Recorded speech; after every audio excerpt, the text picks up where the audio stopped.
মনে রাখবেন 2027 থেকে 29-এর মধ্যে বিজেপির ক্ষমতা শেষ। ওরা 2-3 বছর 4 বছর যা করার করবে, 2-3 বছরের বেশি আয়ু ওদের নেই।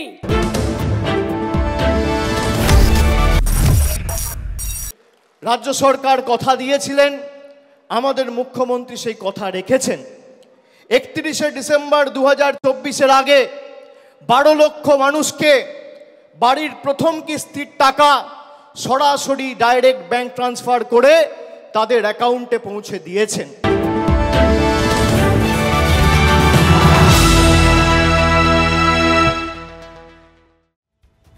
নেতাজি ইন্ডোর স্টেডিয়ামে তৃণমূল কর্মী মিটিংয়ে যোগ দিয়েছে প্রায় কয়েক লাখ তৃণমূল কর্মী। 27শে ফেব্রুয়ারি নেতাজি ইন্ডোর স্টেডিয়ামে দলীয় কর্মী সম্মেলন শুরু হলো গানের মাধ্যমে।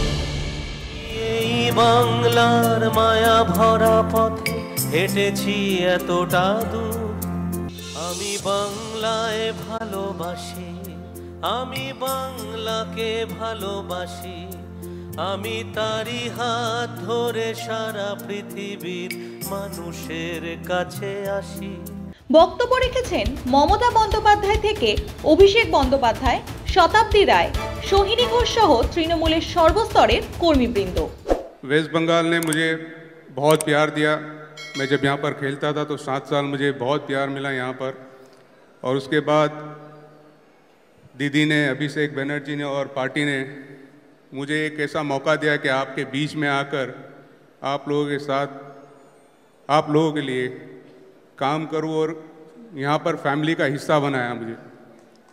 तो आदरणीय दीदी, अभिषेक बनर्जी और पूरी टीएमसी पार्टी और आप सभी का मैं धन्यवाद करता हूँ कि मुझे ये मंच पे आप लोगों ने पहुँचाया। और स्पेशली बहरामपुर का भी मैं धन्यवाद करता हूँ कि उन्होंने मुझे फैमिली का हिस्सा बनाया। আজকে আমাদের দেখা হওয়ার কারণ 26শে নির্বাচন। সেই নির্বাচনে কি হবে, কিভাবে হবে, সেটা শোনার জন্য আমরা প্রত্যেকে উপস্থিত হয়েছি। শুধু এটা বলবো যে অভিষেক বন্দ্যোপাধ্যায়কে ধন্যবাদ। মমতা বন্দ্যোপাধ্যায়ের ছায়ায়, ভালোবাসায় তৃণমূলের প্রতিটি মানুষের সঙ্গে যেভাবে বলিষ্ঠ হয়ে, যেভাবে সঠিকভাবে লজিক্যাল কথা বলে প্রত্যেকের প্রিয় হয়ে উঠেছেন, সেটা কিন্তু তৃণমূলের জন্যে খুশির খবর এবং তৃণমূলের জন্য অ্যাসেট। 1993 में मैं विधायक बना और बीजेपी में जुड़ा तो मेरे पिताजी जो स्वतंत्रता सेनानी थे, मुख्यमंत्री रहे, उन्होंने मुझसे कहा गेट आउट, मुझे घर से निकाल दिया। कहा ये लोग अंग्रेजों की मुखबरी करते थे, इन लोगों पर विश्वास नहीं करना, क्योंकि ये जो बोलते हैं वो करते नहीं, सत्ता में रहने के लिए गड्ढे तक में गिर सकते हैं और लोगों को गिरा सकते हैं। हमको प्रसन्नता है, आदरणीय दीदी से 1999 से पहले ही जब आप खेल मंत्री थी तब आपसे मिला था, और फिर एमएलए बना तो डर के मारे जाता नहीं था सामने।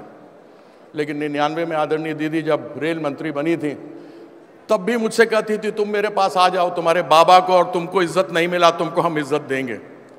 आज सच में दीदी, जो सम्मान और इज्जत आपके माध्यम से मिला। মঞ্চ থেকে বিজেপির দিকে আক্রমণ ছুড়েছেন অভিষেক। বাংলাকে বঞ্চনা করে কেন্দ্র, কিন্তু তাতে বাংলার উন্নয়ন রুখতে পারবে না দিল্লি সরকার। এছাড়াও 1 বছর আগের বসিরহাটের ঘটনার প্রসঙ্গও টেনেছেন তিনি। আমরা 2024 সালে নির্বাচন লড়ার সময় বলেছিলাম যে আমরা 3 মাস 4 মাস অপেক্ষা করব, তারপরও যদি গরিব মানুষের আবাসের টাকা কেন্দ্রের সরকার না দেয়, তাদের টাকায় আমরা বেঁচে থাকি না, তাদের দয়া দাক্ষিণ্যে বাংলার মানুষ থাকে না। রাজ্য সরকার নিজে সেই 12 লক্ষ মানুষকে টাকা দিয়ে তাদের বাড়ি করার ব্যবস্থা করে দেবে। রাজ্য সরকার কথা দিয়েছিলেন, আমাদের মুখ্যমন্ত্রী সেই কথা রেখেছেন। 31শে ডিসেম্বর 2024-এর আগে 12 লক্ষ মানুষকে বাড়ির প্রথম কিস্তির টাকা সরাসরি ডাইরেক্ট ব্যাংক ট্রান্সফার করে তাদের অ্যাকাউন্টে পৌঁছে দিয়েছেন। আমরা বলেছিলাম 100 দিনের লড়াই আমরা দিল্লি অবধি নিয়ে যাব, তারপরও যদি বিজেপি টাকা না দেয়, আমাদের মামাটি মানুষের সরকার আমরা বিকল্প অর্থের ব্যবস্থা করে সেই 59 লক্ষ জব কার্ড হোল্ডার প্রকৃত প্রাপক যারা তাদের টাকা তাদের ব্যাংক অ্যাকাউন্টে পৌঁছে দেব। নির্বাচন ঘোষণা হওয়ার আগে কলকাতার রেড রোড থেকে মমতা বন্দ্যোপাধ্যায় ঘোষণা করেছিলেন যে আমরা এদের দয়া দাক্ষিণ্যে বেঁচে নেই। অনেক লড়াই করেছি, আন্দোলন করেছি, এদেরকে রাজনৈতিকভাবে হারিয়েছি, আর এদের কাছে আমরা মাথা নত বা বশ্যতা স্বীকার করব না। আমাদের মামাটি মানুষ সরকার এই 59 লক্ষ প্রকৃত প্রাপককে 100 দিনের টাকা তাদের ব্যাংক অ্যাকাউন্টে পৌঁছে দেবে। আমরা দিয়েছি, কিন্তু আমার কোথাও যেন মনে হয়েছে নির্বাচন গেছে, তারপরও একের পর এক ষড়যন্ত্র হয়েছে এবং আমাদের দল সর্বোপরি এই রাজ্য পশ্চিমবঙ্গকে ছোট করার একের পর এক ষড়যন্ত্র চক্রান্ত পরিকল্পনা করেছে। যত পরিকল্পনা হয়েছে তত এরা মুখ থুবড়ে পড়েছে। আপনারা দেখেছিলেন সন্দেশখালি থেকে শুরু করে আরজিকর থেকে শুরু করে কিভাবে পশ্চিমবঙ্গকে সারা দেশের কাছে এরা ছোট করেছিল। এদের গায়ে জ্বালা কি যে বাংলার মানুষকে এরা ভুল বোঝাতে পারেনি।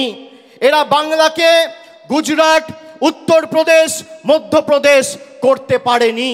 যতদিন আমরা আছি তৃণমূল কংগ্রেসের লক্ষ লক্ষ কোটি কোটি কর্মী সমর্থকরা আছে, আমরা বুকের রক্ত দিয়ে বাংলাকে আগলে রাখবো। বিজেপির কাছে সব থাকতে পারে, ইডি আছে, সিবিআই আছে, বিচার ব্যবস্থার একাংশ আছে, সংবাদ মাধ্যম আছে, লক্ষ লক্ষ কোটি কোটি টাকা আছে, ইলেকশন কমিশন আছে, ইনকাম ট্যাক্স আছে, কিন্তু তৃণমূল কংগ্রেসের মতো বুকের রক্ত দিয়ে দলকে আগলে রাখার মতো একটা কর্মী এরা 10 বছরে তৈরি করতে পারেনি। এটাই আমাদের আর তাদের মধ্যে পার্থক্য। ইতিমধ্যেই আপনারা দেখেছেন ভোটার লিস্টের কাজ হয়েছে নভেম্বর ডিসেম্বর মাসে। আমি এমএলএ সহ ব্লকের সভাপতি যারা আছে তাদেরকে বলবো কোথাও আমাদের কাজে যেন কোনো রকম শিথিলতা না আসে। তার কারণ বিজেপি যে করে হোক কিভাবে বাংলাকে কলুষিত করেছে আপনারা বিগত দিনে দেখেছেন। আগামী 26-এর লড়াইয়ের জন্য আমাদের প্রস্তুত থাকতে হবে। আমরা যতবার লড়েছি এদেরকে গোহারা হারিয়েছি। আমাদের লক্ষ্য, মমতা বন্দ্যোপাধ্যায় গত মাসে বিধানসভা থেকে বলেছে 2/3 বেশি আসন নিয়ে তৃণমূল ক্ষমতায় আসবে। 2/3 মানে 195 বা 196টা আসন। আমি আপনাদের বলবো আমরা 214টা আসন 2021-এ পেয়েছিলাম। সেই লক্ষ্য অবিচল থেকে আমাদের সেই মাপকাঠি পেরিয়ে 215-র বেশি আসন নিয়ে চতুর্থবার যাতে বাংলার মুখ্যমন্ত্রী মমতা বন্দ্যোপাধ্যায় হয় সেটা আমাদের সকলকে সুনিশ্চিত করতে হবে। লড়াইয়ে 1 ছটাক জমি ছাড়া যাবে না।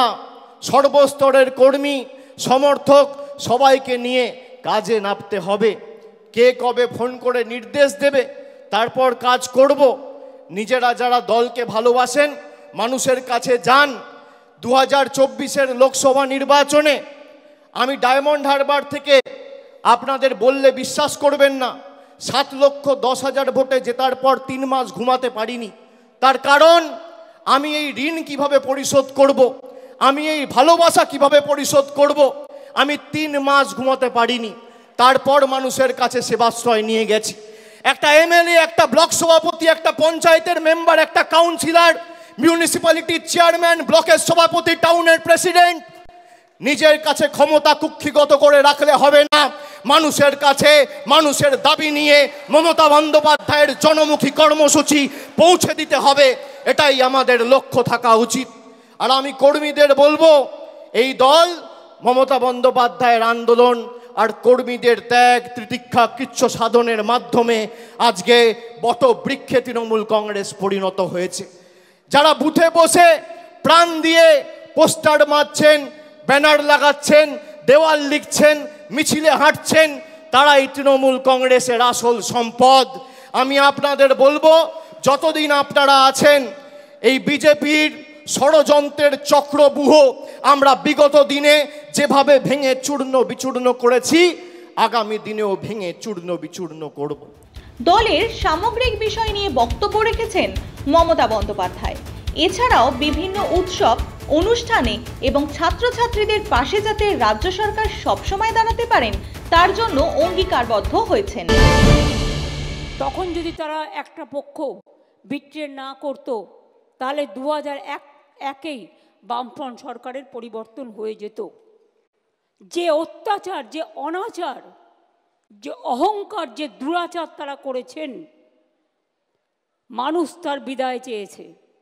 আমাদের মনে রাখতে হবে, আমরা দিনে কি করছি, রাতে কি করছি, মানুষ কিন্তু আমাদের পাহারাদার।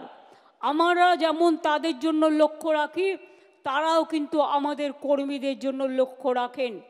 আমি সেই কর্মীকে পুরস্কৃত করতে চাই যে কর্মী কোনো কিছু চায় না, কিন্তু বুথের দিন এজেন্ট হয়ে গিয়ে একেবারে বুক বাজিয়ে লড়াই করেন, এবং লড়াইটা করেন পিস্তলের সামনে দাঁড়িয়ে। বিধানসভা ইলেকশন যখন হয়, লোকসভা ইলেকশন যখন হয়, বিজেপির বড় বড় এজেন্সিরা ডিএম চেঞ্জ করে দেয়, বিজেপির কথায় এসপি চেঞ্জ করে দেয়, বিডিও চেঞ্জ করে দেয়, নিজেদের অবজারভার বিজেপি মাইন্ডেড নিয়ে আসে, নিয়ে এসে সিআরপিএফ নিয়ে আসে, সিআইএসএফ নিয়ে আসে, বিএসএফ নিয়ে আসে, ভেতরে গ্রামে গ্রামে ঢুকে যায়, লাইনের সামনে দাঁড়িয়ে থাকে, সবাইকে বলে ভোট দেবে না তৃণমূলকে, বিজেপিকে ভোট দাও। আমি এই রকম দুরবস্থা গণতন্ত্রের আগে কখনো ভারতবর্ষে দেখিনি। ইলেকশন যত এগিয়ে আসবে দেখবেন এজেন্সির তৎপরতা বাড়বে। সব মিডিয়াকে কন্ট্রোল করে নিয়েছে, এখানে সাংবাদিকদের কোনো দোষ নেই। সংবাদ মাধ্যম বলতে পারে না, কি করে বলবে? সাংবাদিকরা যারা কাজ করে সংবাদ মাধ্যমে আর সংবাদ মাধ্যমের মালিকের মধ্যে তফাৎ আছে। মালিকরা বিভিন্ন বিজনেস করে, তাদের কখনো ইনকাম ট্যাক্স দেখিয়ে ভয় দেখানো হয়, তাদের কখনো সিবিআই দেখিয়ে ভয় দেখানো হয়, ইডি দেখিয়ে ভয় দেখানো হয়। আর বিজেপি পার্টি অফিস থেকে সকালবেলায় তারা লিখে পাঠিয়ে দেয়, আজকে সারাদিন এই খবরটা চলবে আর এই খবরটা চলবে না। ইলেকশন আসলেই মনে পড়ে তৃণমূলের কাকে কাকে চার্জশিট দিতে হবে। ইলেকশন আসলেই মনে পড়ে তৃণমূলের কাকে কাকে চোর বলা হবে।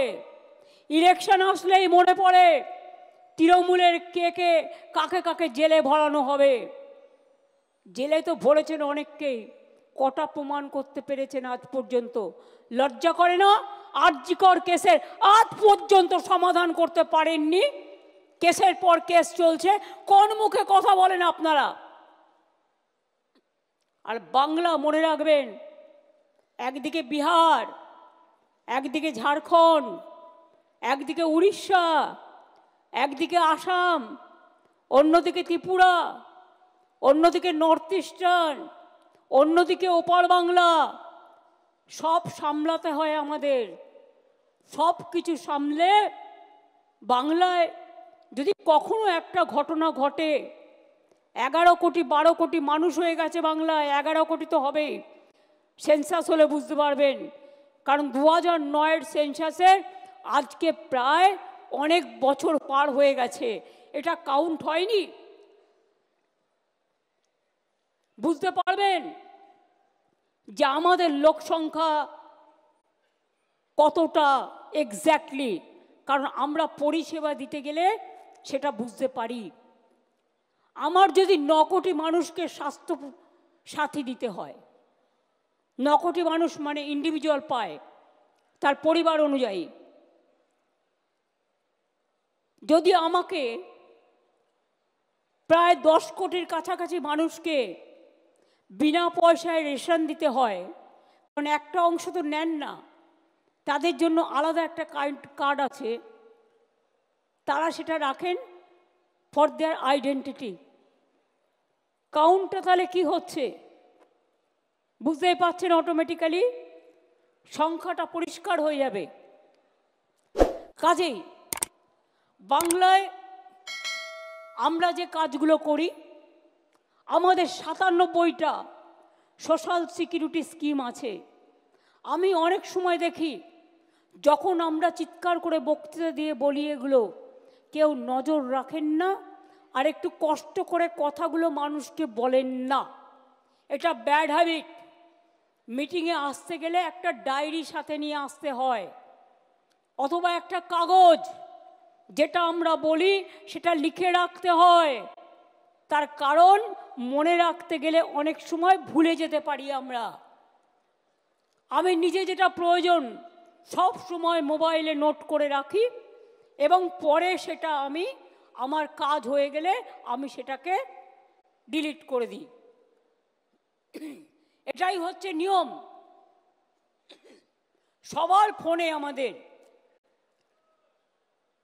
ফোন ট্যাপ করে তৃণমূল কংগ্রেসের লিডারদের, মিথ্যে কেস দেয়, মিথ্যে বদনাম করে, ছলনা করে। ওদের টাকার জোর আছে, ওদের এজেন্সির জোর আছে, ওদের কি জোর নেই বলুন? আমি ইলেকশন কমিশনকে খুব রেসপেক্ট করতাম, এখনো করি। যতদিন রেসপেক্টের জায়গায় থাকবে করব। কিন্তু আপনারা কি জানেন সদ্য ইলেকশন কমিশনার হয়েছেন কে? আমি শুধু পরিচয়টা দিচ্ছি আপনাদের জানবার জন্য, জেনে রাখা উচিত। মাননীয় স্বরাষ্ট্রমন্ত্রীর যিনি মাননীয় সচিব ছিলেন ডিপার্টমেন্টের, কোঅপারেশন ডিপার্টমেন্টের, তার সেক্রেটারিকে করে দিয়েছেন, প্রিন্সিপাল সেক্রেটারিকে, মানে তিনি ডিপার্টমেন্টের সেক্রেটারিকে করে দিয়েছেন চিফ ইলেকশন কমিশনার। টোটালটাই বিজেপির লোক দিয়ে ভরা। এই নির্বাচন কমিশন নিরপেক্ষ যতদিন না হবে ততদিন এই বদনাম কিন্তু থেকে যাবে, মাথায় রাখবেন। আমরা দেশের, আমরা সারা পৃথিবীতে গর্ব করি, আমরা one of the biggest Democratic country. কিন্তু আদপে কি তাই? সত্যি কি তাই? আজকে মহারাষ্ট্রে হারিয়েছে কি করে? ওরা ধরতে পারেনি। আজকে দিল্লিতে হারিয়েছে কি করে? ওরা ধরতে পারেনি। ওরা বাংলাতেও শুরু করেছে। বাংলায় আমরা ধরব এবং যোগ্য জবাব দেব, মাথায় রাখবেন। এটা challenge, it's a challenge. Will you accept that challenge? পেছনে যারা আছেন, গ্যালারিতে যারা আছেন, চারিদিকে আমার বাঁদিকে ডান দিকে লড়বেন, জবাব দেবেন। মনে রাখবেন 2027 থেকে 29-এর মধ্যে বিজেপির ক্ষমতা শেষ। ওরা 2-3 বছর 4 বছর যা করার করবে, 2-3 বছরের বেশি আয়ু ওদের নেই। কাজে ওদের বিরুদ্ধে যা যা করার, বাংলাকে ওরা টার্গেট করেছে, তার কারণ অন্য কেউ লড়তে পারে না, বাংলা লড়তে পারে। বাংলা সর্বধর্মে বিশ্বাস করে।